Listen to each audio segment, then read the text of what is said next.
शिवहर शंभो सदा शिव शाम्ब हरिहर सदा सदा शिव शाम शिवरुद्रम पशुपति निशानम करहर काशीपुरीनाथम भजबाल लोचन परमानंदम श्रीनीलकंठम तव शरणम शिवासुर निकंदन भव दुख भंजन सेवक के प्रतिपाल भज आवागमन मिटावो शंकर भज शिव बारंबार।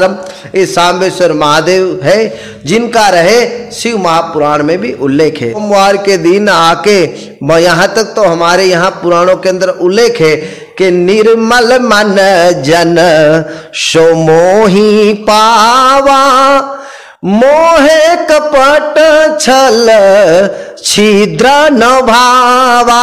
अगर निर्मल मन लेके आप आके और निर्मल जल का एक शुद्ध लोटा भी मुझे अर्पण करते हैं तो भगवान कहते मुझे स्वीकार है। छल कपट मन में बहुत सारा मिथ्या मन के अंदर बहुत सारी मैल है और हम यहाँ पर बड़ी भारी सेवा कर रहे हैं तो वो सेवा सार्थक नहीं है, वो उस सेवा का कोई भी फल नहीं है।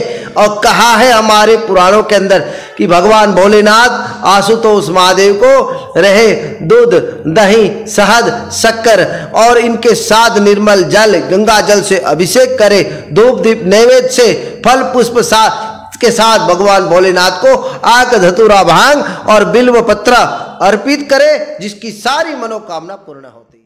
जेके मीडिया देखने वाले सभी दर्शकों को हर हर महादेव जी की। आपको बता दें कि इस समय हम मौजूद हैं सांबा के प्रसिद्ध ऐतिहासिक देवस्थान सांबेश्वर मंदिर में। यहां पर भगवान भोलेनाथ जो कि पिंडी रूप में विराजमान है, मां पार्वती जी पिंडी रूप में विराजमान है और आज सोमवार का दिन है तो हम अपने चैनल के माध्यम से आपको भगवान भोलेनाथ के दर्शन करवा रहे हैं सांबा के ऐतिहासिक मंदिर से। और हमारी ये कोशिश लगातार जारी रही कि हम आपको अलग अलग धार्मिक स्थलों से देवी देवताओं के दर्शन कराएं, लेकिन आज के दर्शन कराने का एक मुख्य मकसद यह भी है कि आज साल 2022 का आखिरी सोमवार है और आखिरी सोमवार पर हम आपको यहां के दर्शन आपको भगवान भोलेनाथ के करा रहे हैं। और अब मात्र कुछ दिन बचे हुए यानी ये जो साल 2022 है ये अपने आखिरी चरण में है और उसके बाद हम नए साल पर भी कोशिश करेंगे आपको अलग अलग धार्मिक स्थलों के बारे में बताने की। यानी अगर हम सनातन धर्म की बात कर रहे हैं तो जो सबसे बड़ा धर्म माना जाता है और सनातन धर्म में हम सभी देवी देवताओं के बारे में आपको अवगत कराते हैं। तो इस सांबा के ऐतिहासिक सांबेश्वर मंदिर की बात करें जो कि आप शंभू पिंडी रूप में यहां पर विराजमान है, इस मंदिर का क्या इतिहास है आज ये जानने की भी कोशिश करेंगे। तो हमारे साथ मौजूद हैं मंदिर के महंत श्री दत्तगिरी जी महाराज, इनसे जानने की कोशिश करते हैं कि क्या कुछ मंदिर का इतिहास है और तमाम भक्तों को क्या संदेश ये अपने माध्यम से देना चाहते हैं, क्योंकि ये आखिरी सोमवार भी है यानी अपने अंतिम चरण में ये साल है। महाराज जी आपका बहुत बहुत धन्यवाद, आपने अपना समय दिया। तो आखिरी सोमवार है साल 2022 का और आज वैसे भी सोमवार का दिन है, तो क्या कुछ कहेंगे इस ऐतिहासिक मंदिर के बारे में जहां पर आप शंभू पिंडी रूप में विराजमान है, मां पार्वती जी पिंडी रूप में विराजमान है, क्या इतिहास है हमारे दर्शकों को बताने की कृपा करें महाराज। सबसे पहले जेके चैनल के माध्यम से मैं ऋषिकांत जी आपका सांबेश्वर महादेव मंदिर महंत दत्तगिरी की ओर से हार्दिक आपका यहाँ स्वागत करते हैं और बड़ा आपको साधुवाद देते हैं कि जब भी कोई कार्यक्रम होता है धार्मिक यज्ञ अनुष्ठान होता है तो जेके चैनल के माध्यम से आप हम लोगों को अपडेट कराते हैं। और आज आप यहाँ पधारे हैं सन 2022 के आप देख रहे हैं कि अब 31 दिसंबर 2022 आने वाली है और आज इस दिसंबर महीने का लास्ट सोमवार है यानी 2022 का ये अंतिम सोमवार है। तो आप देख रहे भगवान भोलेनाथ आप शंभू सांबेश्वर महादेव माँ पार्वती यहाँ विराजमान है। ये मंदिर द्वापर युग से संबंधित है। ये आप शंभू लिंग भगवान सांबेश्वर महादेव का जिनका अभिषेक भगवान श्री कृष्ण के पुत्र सांब ने किया था और सांब ने यहाँ आके इनकी पूजा की थी। कहते हैं कि उसको कुष्ठ रोग था, किसी ने कहा कि शिव शक्ति की आराधना करना, तो यहाँ शिव है और ये माँ पार्वती यहाँ शक्ति विराजमान है। इनकी उन्होंने आराधना की, उनकी सेवा किया, उनको कुष्ठ रोग से मुक्ति मिली। दूसरा हमारे सांबा के प्राचीन किले के अंदर महाराजा सुचेत सिंह जी रहते थे, जिनके यहाँ कोई संतान नहीं थी। तो उन्होंने यहाँ आके भगवान शिव और माँ पार्वती शिव शक्ति की यहाँ सेवा किया, उनके यहाँ पर संतानें हुई। सांबेश्वर महादेव, आप शंभु महादेव यहाँ बड़े प्राचीन रूप में यहाँ विराजमान है। और शिव महापुराण के अंदर भी इनका उल्लेख है। शिव हर शंभो सदा शिव शाम्ब, हरिहर सदा सदा शिव शाम, शिव रुद्रम पशुपति निशानम, करहर काशीपुरीनाथम, भजबाल लोचन परमानंदम, श्रीनीलकंठम तव शरणम, शिवासुर निकंदन भव दुख भंजन, सेवक के प्रतिपाल, भज आवागमन मिटावो शंकर, भज शिव बारंबार। ये सांबेश्वर महादेव है, जिनका रहे शिव महापुराण में भी उल्लेख है।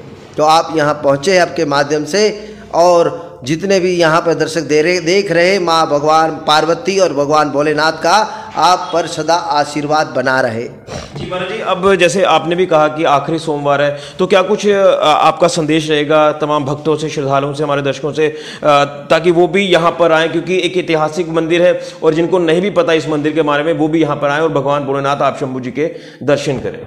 देखिए कि 2022 रहा, जिनके अंदर जितने भक्त लोग हैं, मैं जितने भी आपके माध्यम से देख रहे हैं उनसे निवेदन करूंगा, 1 दिसंबर जब आ रही है, आप भगवान भोलेनाथ की पूजा अर्चना करें और इनके जल चढ़ाए और यहाँ पर उनकी सेवा करें।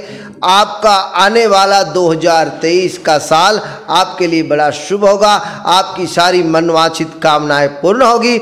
और मुझे आपके माध्यम से कहूँगा कि जो भगवान भोलेनाथ की सेवा पूजा करेंगे, हम नित्य प्रति आएंगे और इसी सेवा पूजा के तप और तपस्या के माध्यम से पूर्ण विश्व के अंदर कोरोना का खात्मा होगा। लेकिन जानना चाहूँगा महाराज, सोमवार के दिन खासतौर पर भगवान भोलेनाथ जी का वार है, तो किस विधि विधान से पूजा अर्चना करनी चाहिए? और कहते हैं कि सच्चे मन से अगर पूजा अर्चना की जाए तो भगवान भोलेनाथ का आशीर्वाद उनके ऊपर बनता है, उनकी मनोकामनाएं पूर्ण होती हैं।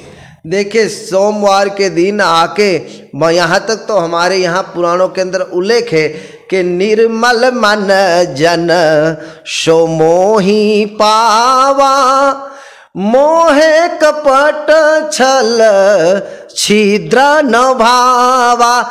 अगर निर्मल मन लेके आप आके और निर्मल जल का एक शुद्ध लोटा भी मुझे अर्पण करते हैं तो भगवान कहते मुझे स्वीकार है। छल कपट, मन में बहुत सारा मिथ्या, मन के अंदर बहुत सारी मैल है और हम यहाँ पर बड़ी भारी सेवा कर रहे हैं, तो वो सेवा सार्थक नहीं है, वो उस सेवा का कोई भी फल नहीं है। और कहा है हमारे पुराणों के अंदर कि भगवान भोलेनाथ आशुतोष महादेव को रहे दूध, दही, शहद, शक्कर और इनके साथ निर्मल जल, गंगा जल से अभिषेक करे, धूप दीप नैवेद्य से, फल पुष्प के साथ भगवान भोलेनाथ को आक, धतूरा, भांग और बिल्व पत्र अर्पित करे, जिसकी सारी मनोकामना पूर्ण होती है। और आखिर में जानना चाहूँगा महाराज, इस मंदिर में हमने देखा कि बड़े बड़े कार्यक्रम यहाँ पर हुए हैं। महाशिवरात्रि पर यहाँ पर भक्तों का तांता लगता है और भी अलग अलग कार्यक्रम इस ऐतिहासिक मंदिर में, इस भगवान भोलेनाथ की गद्दी पर जो वो हुए हैं, तो क्या कुछ कहेंगे इसके बारे में?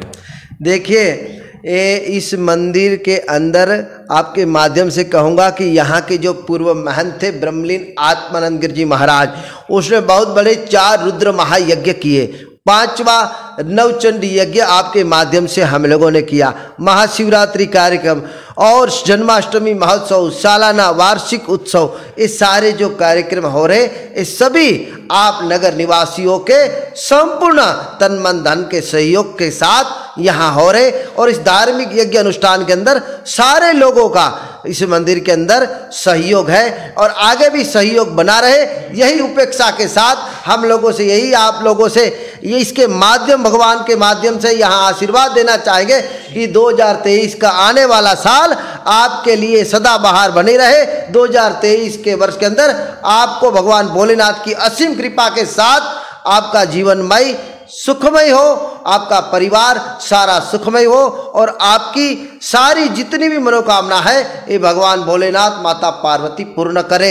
हर हर महादेव। महाराज जी आखिर में कि सांबेश्वर मंदिर है और इसी नाम से जो वो सांबा नगरी जानी जाती है। देखिए ये सांबेश्वर महादेव जिसका यहाँ पर उसी से सांबा नगरी का नाम पड़ा और उसी से सांबा एक नगर यहाँ पर बसा और इसी महादेव के नाम से वो नगर बड़ा प्रसिद्ध हुआ, सांबा सांबेश्वर महादेव, और इसी महादेव के नाम से पड़ा। चलिए महाराज जी आपका बहुत बहुत धन्यवाद, आपने अपना कीमती समय दिया और पूरा विस्तार से बताया, आपका बहुत बहुत धन्यवाद महाराज जी। तो ये थे हमारे साथ महंत श्री दत्तगिरी जी महाराज जो सांबेश्वर मंदिर की पूरी देखरेख करते हैं। ऐतिहासिक मंदिर है, यहाँ भगवान भोलेनाथ जी पिंडी रूप में विराजमान है, आप शंभु भगवान, माँ पार्वती जी, और ये सांबेश्वर मंदिर के नाम से ही सांबा नगरी पड़ी जो वो नाम विख्यात हुआ। और राजा सुचेत सिंह जी जो सांबा का जो किला है उसके बारे में आपको जब हम बताते हैं तो सुचेत सिंह जी महाराज भी यहाँ पर आकर भगवान भोलेनाथ का अभिषेक करते थे और उनको भी वहाँ जो है वो कहते हैं कि संतान प्राप्ति हुई।